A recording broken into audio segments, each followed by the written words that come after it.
Aswan is that magnificent city that has captured the hearts of every visitor since the ancient times and until today.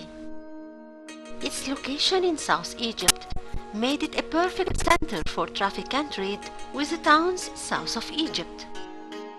That inspired King Ramses II to cut out his marvelous two temples 300 kilometers south from it in Abu Simbel. The great temple is the one consecrated to him, being a half-god and a mighty pharaoh, while the smaller temple belongs to his wife, Queen Nefertari. Each year, a calculated miracle happens in the great temple when the sun aligns during its rise with the core of the temple, where the sanctuary is located. The ancient Egyptians built their temples on one axe. The moment you enter through the door, you walk straight and reach the chamber of the god or the Holy of the Holies.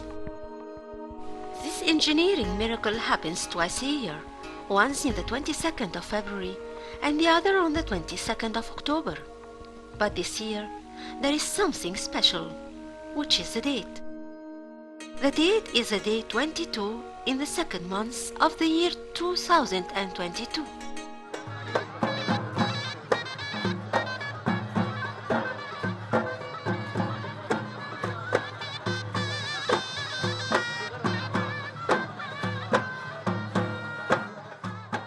A special celebration is held out of the temple, where dancers performed unique traditional dances using Upper Egypt famous flutes and drums, creating a magical atmosphere, praising the gigantic efforts of our ancestors and their hard work, as they spared nothing to secure their deep connection to their gods.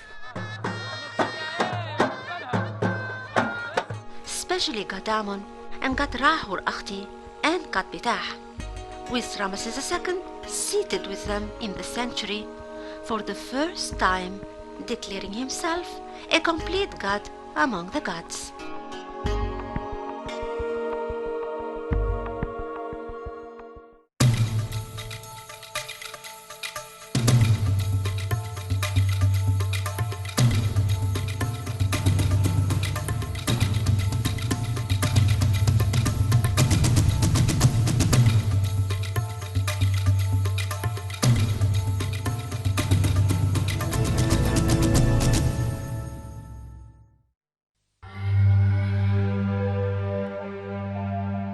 The ancient Egyptian engineer had used his astronomical knowledge and subjugated it to serve his creeds and its constructional needs.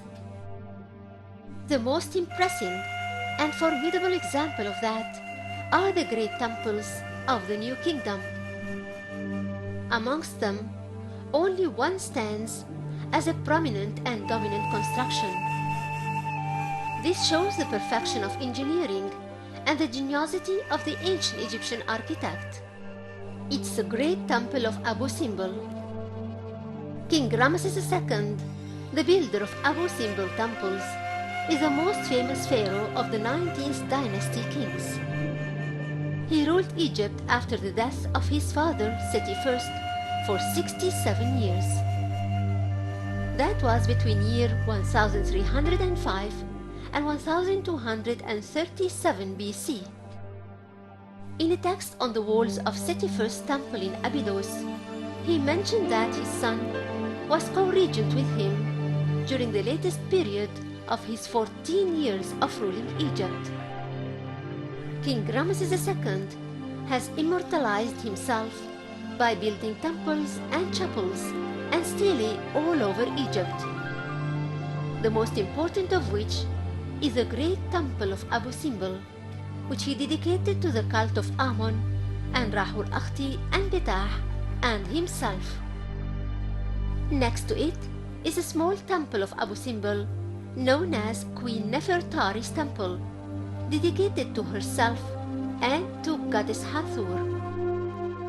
The great temple of Abu Simbel is a unique prototype of its kind in the art of the human architecture. In fact, Ramesses II has distinguished the area of Abu Simbel over other areas where he had built his other temples, for it was considered one of the holiest places 5 centuries before he thought of achieving this great project. The goddess of the western hills, or Apshik, goddess Hathor, was the source of the sanctity of this place.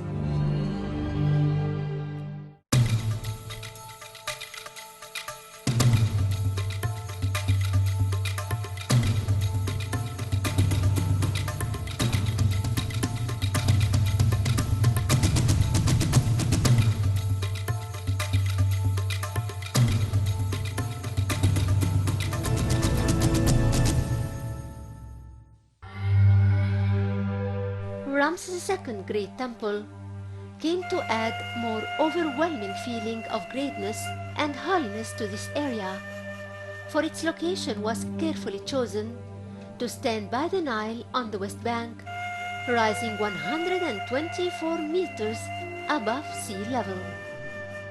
The 2 temples were completely hewn out of the solid rock. Its massive height, that reaches 33 meters, dazzles the viewer with the artistic consistency between itself and the rest of its constructional elements, as well as the incredible harmony between the monument and the mountainous environment which surrounds it. Abu Simbel Temple is composed of a facade occupied by 4 colossal statues of Ramses II, each 20 meters high, and represents him throughout the 4 phases of his life. Then, a great colonnade with giant pillars and statues of the pharaoh is situated directly behind the facade. The hall has side chambers and opens to another hall with reliefs all around the walls. At the depth of 63 meters lies the most important part of the temple, and the cause of its famosity worldwide, both in the ancient times and the modern ones. It's the miraculous sanctuary.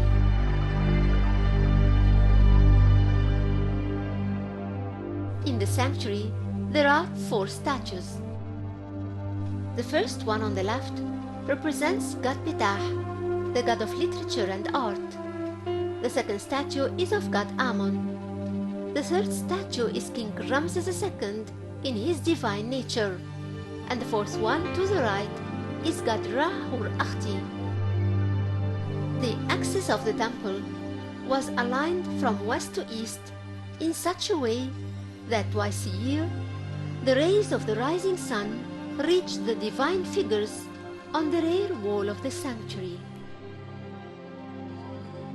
On the 22nd of October and the 22nd of February at dawn, the viewers hold their breath, waiting for that glorious moment when the sun bashfully rises in the sky bit by bit, steadily, focusing its rays onto the depths of the temple and on its rarest part and its most sacred one, the sanctuary. The sun then travels slowly and shines over the 4 faces seated there, one after another from right to left, starting with the sun god Ra-Hur-Akhti and ending by Ptah, the god of art and darkness, resting on the way on god Amun-Ra and King Ramses II faces.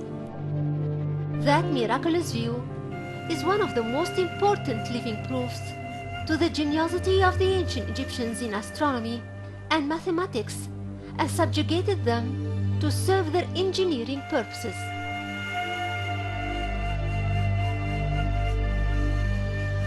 When the construction of the high dam started in 1960, the water level behind it was expected to rise over 133 meters above sea level. The great temple of Abu Simbel was just 124 meters higher, and the small one 120 meters only. Submerging under the Nile water was inevitable. In 1964, the UNESCO began a rescue mission that seemed impossible. Its plan was dismantling the stones of the temples in the most accurate way and reconstructing them in a new higher location. The challenge was the preservation not only of the natural rock-cut image of both temples, but also of the miraculous engineering phenomena of the sun alignment over the statues inside the sanctuary of the Great Temple that happens only twice a year, in the 20th of February and 20th of October.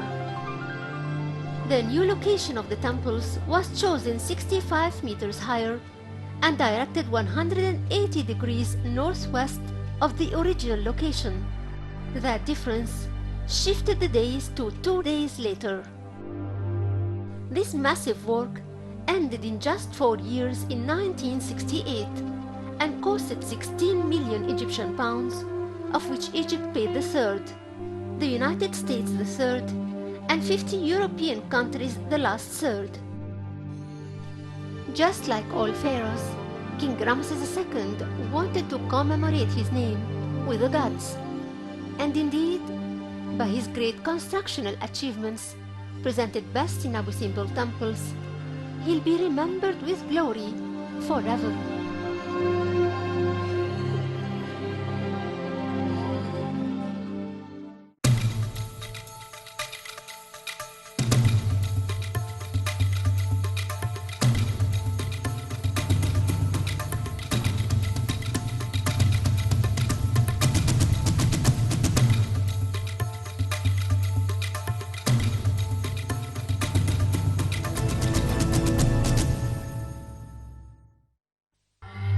Queen Hatshepsut's mortuary temple at Deir el-Bahari, called by the ancient Egyptians Djeser Djeseru, or Sacred of the Sacreds, is recognized as one of the architectural wonders of the world.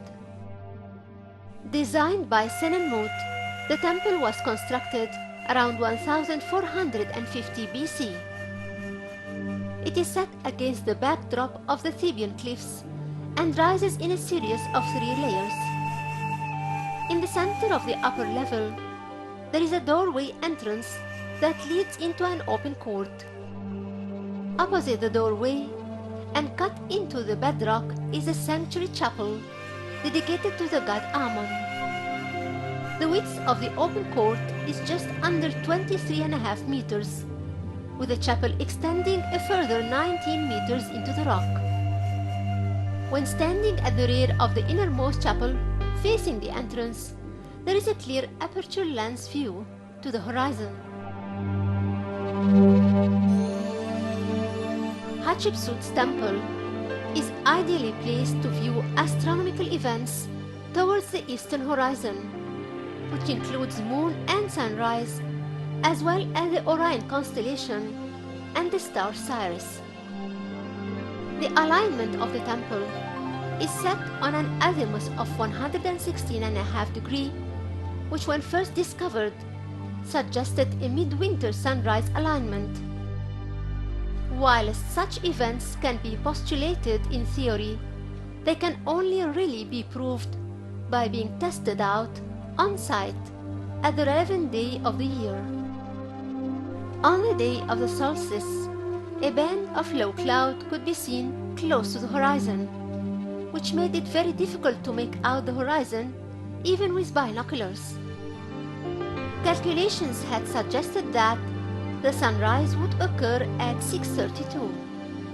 In fact, the first rays of the morning sun were not visible until 6:33, when the sunrise was perceived very close to the meridian line of the chapel.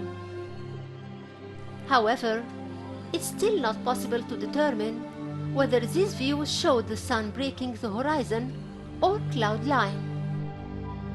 The orb of the sun occupies about half of the ecliptic at the horizon, its light in effect occupying a quarter of the visible doorway entrance. The first rays of light from the sun dramatically projected a reddish-pink rectangle onto the rear wall of the chapel. As the sun rose, the projected rectangular light image from the entrance doorway slowly moved to the right before finally moving off the rear wall about 11 minutes after its first appearance. We can now be sure that this same event has occurred annually for the past 3,500 years and will continue to do so in the future. The photographic evidence obtained from the visit to Hatshepsut's temple on the 22nd of December 2007 and again on the 21st of December 2008 affirms this midwinter solstitial alignment of this temple. It adds considerable weight to the view that celestial phenomena played a significant part in determining the alignment of some of the temples of Egypt.